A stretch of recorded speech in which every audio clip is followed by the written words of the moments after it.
Bonjour à tous, c'est Mangames. Aujourd'hui, Mangames, tu fais quoi? C'est ma chaîne. ça faisait super longtemps que t'avais pas fait d'instant animé, alors je me suis dit, pourquoi pas en faire un? Ouais, mais tu veux le faire sur quel animé? C'est Promise Neverland. Moi, j'adore cet animé, donc let's go! Ok, si tu veux.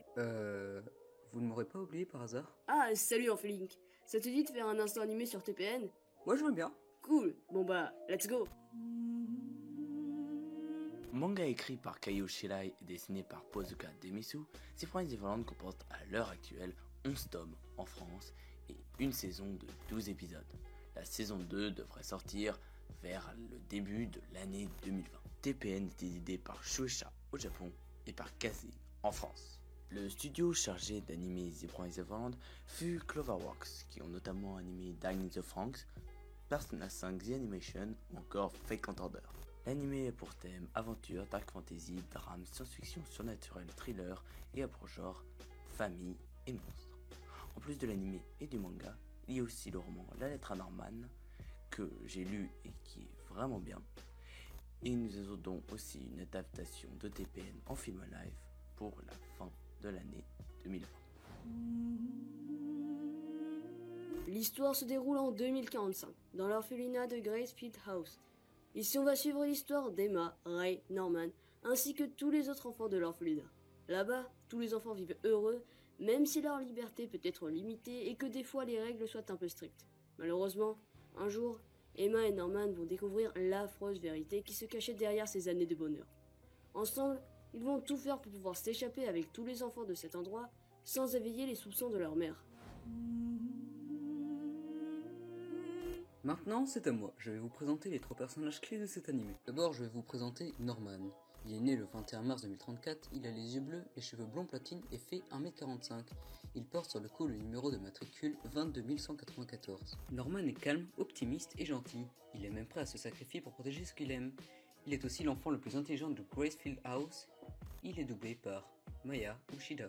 Ensuite, je vais vous présenter Emma. C'est une jeune fille de 11 ans née le 22 août 2034. Pour ceux qui en est de son physique, elle a les cheveux roux, les yeux verts et fait 1m45. Comme Norman, elle porte un numéro de matricule sur le cou, c'est le 63194. Elle est agile, a un grand cœur et fait passer le bien des autres avant les siens. Elle est aussi très intelligente pour son âge.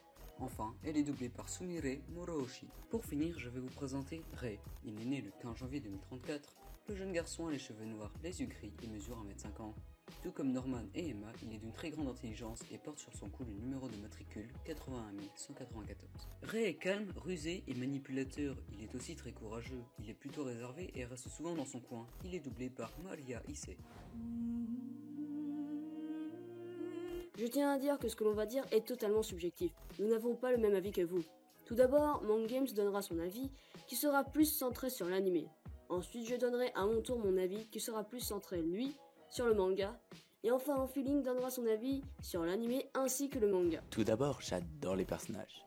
Emma, Norman, Ray, Dawn, Phil, Gilda, Isabella sont super attachants. Je kiffe aussi les dessins, l'animation, les musiques comme cette OST.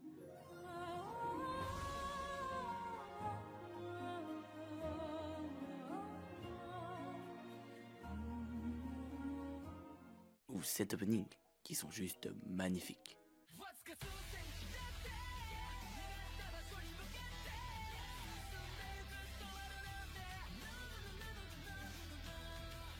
Je trouve aussi que les émotions sont super bien retranscrites.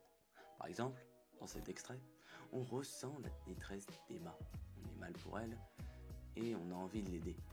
A contrario, quand les personnages dégagent des ondes positives, nous sommes heureux et envie de rire avec eux en fait. J'adore aussi le fait qu'ils soient livrés eux-mêmes pour s'échapper. Les enfants n'ont pas d'aide de l'extérieur, cela rend leur objectif plus difficile, ce qui fait monter le suspense. Je peux donc placer The Promised Neverland à la 3e place des animés que je préfère. Comme Mangames vous a parlé de l'anime, je vais plus détailler mon avis sur le manga. Tout d'abord, je trouve que le scénario change d'un shonen classique. Déjà, l'histoire se passe en 2045, dans un orphelinat où les enfants qu'on va suivre sont coupés du reste du monde et ne connaissent que leur maison qui est Gracefield House. Ce qui veut dire que nous n'avons aucune information sur le monde extérieur qui les entoure. En plus, les enfants qu'on suit devront tout faire pour s'échapper à l'aide de leurs propres connaissances, sans pouvoir ni magie, rien de surnaturel.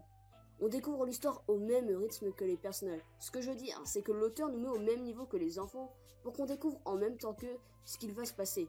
De plus, comme Mangames l'a dit, les sentiments sont très bien retranscrits dans l'anime comme dans le manga. L'auteur arrive très bien à maintenir le suspense jusqu'à la fin. À chaque fin de tome, on a directement envie de connaître la suite. Mais malheureusement, on doit attendre la sortie du tome suivant, et le temps d'attente est souvent long. Ou sinon, vous faites comme Mangames, Enflink et moi-même, autrement dire, lire les scans. Pour finir, j'ai une petite préférence pour le manga que l'anime, mais ce n'est que mon avis. Quant à moi, j'adore vraiment cet animé. J'ai vu la saison 1, j'ai lu tous les scans sortis jusqu'à maintenant.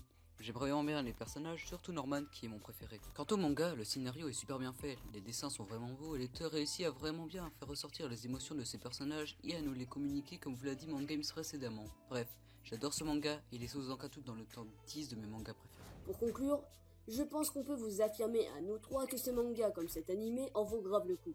Nous avons tous les trois lu le manga et vu l'animé, et on a tous les trois surkiffé cette œuvre. Alors, si vous devez retenir un truc de cette vidéo, c'est bien d'aller lire ou voir The Promised Neverland. Sur ce, c'est la fin de cette vidéo. J'espère qu'elle vous aura plu. Si c'est le cas, n'hésitez pas à vous abonner, liker et commenter la vidéo. Pour finir, pour faire cette vidéo, j'étais en compagnie de Mangames ainsi que d'Orphinic. Vous avez un truc à dire ? Tout d'abord, je suis content d'avoir parlé d'un des animés que je préfère. Donc, merci à Goruto de m'avoir invité. Sinon, je n'ai qu'une chose à ajouter, Arceus. Et notre dieu à tous. Merci à Goruto de m'avoir invité pour cette vidéo. Bon, et sur ce, c'était un plaisir de vous avoir parlé de The Promised Neverland. Et que la Triforce soit avec vous. Allez, sur ce, Bye. bye.